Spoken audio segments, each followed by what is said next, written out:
Êxodo 1. Sofrimento dos israelitas no Egito.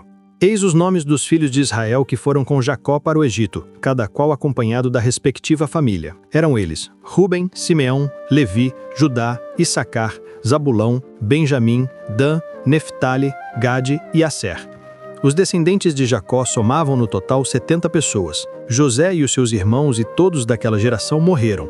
Mas os israelitas tiveram filhos e cresceram muito, tendo se tornado tão numerosos e fortes que enchiam todo o Egito. Subiu então ao trono do Egito um novo rei que não sabia nada a respeito de José, e esse rei disse ao seu povo: reparem que o povo de Israel é já muito numeroso e bastante mais poderoso do que nós. Temos de usar de qualquer estratagema para impedir que eles continuem a aumentar, porque se houver uma guerra são capazes de se aliar aos nossos inimigos para combaterem contra nós e deixarem depois este país. Então os egípcios puseram capatazes a dirigir os israelitas para os oprimirem com trabalhos pesados. Obrigaram-nos a construir as cidades de Pitom e Ramessés, que o faraó usava para armazenar as suas provisões. Mas quanto mais os egípcios os oprimiam, mais os israelitas se multiplicavam e mais se expandiam. Por isso, os egípcios começaram a ter horror dos israelitas e escravizavam-nos cruelmente, tornando-lhes a vida muito amargurada com trabalhos pesados, no barro e nos tijolos, e em toda espécie de trabalhos de campo. Todas estas tarefas lhes eram impostas com crueldade.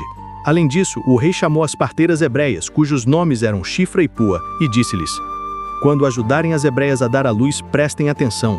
Se for menino, matem-no. Se for menina, deixem-na viver. Porém, as parteiras obedientes a Deus não cumpriram as ordens do rei do Egito e deixaram viver os meninos. O rei chamou então as parteiras e perguntou-lhes: por que agiram desta maneira e deixaram viver os meninos? Elas responderam ao faraó: é que as mulheres hebreias não são como as egípcias, elas são fortes e dão à luz mesmo antes de chegar a parteira. E Deus recompensou as parteiras e o povo continuou a multiplicar-se e a tornar-se cada vez mais forte. E como as parteiras obedeceram a Deus, ele concedeu-lhes famílias numerosas.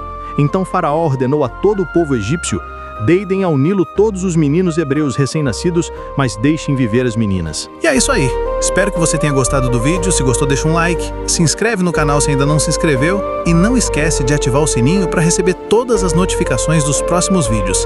Conta pra mim nos comentários o que achou. Tem alguma dúvida ou sugestão para os próximos vídeos? Escreve aí embaixo. Obrigado por assistir e até o próximo vídeo.